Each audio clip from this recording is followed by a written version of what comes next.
The content editor arranges your page into rows and columns. This is important for the responsive nature of your website, as columns can be stacked on each other vertically as screen size decreases.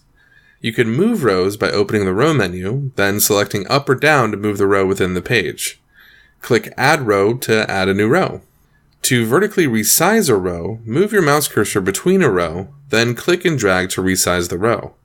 You can add a column to a row by opening the row menu, then selecting Add Column. You can add up to 4 columns per row.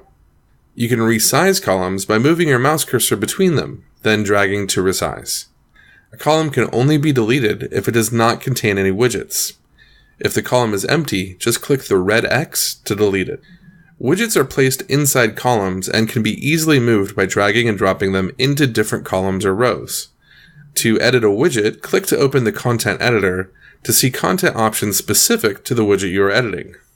Click on the Design tab to see design options such as layout, background color, and spacing. Rows and columns also have a design editor similar to widgets. Just open the row menu and click Edit Design to change the row background and other design options. Right-click on a widget to open the Context menu, where you can select additional options such as copy-paste, alignment, or to hide the widget by device. All changes you make here are local changes that apply only to this widget. To change styles for multiple widgets at once, you'll want to edit the global design settings for your site. We'll cover this in the next lesson.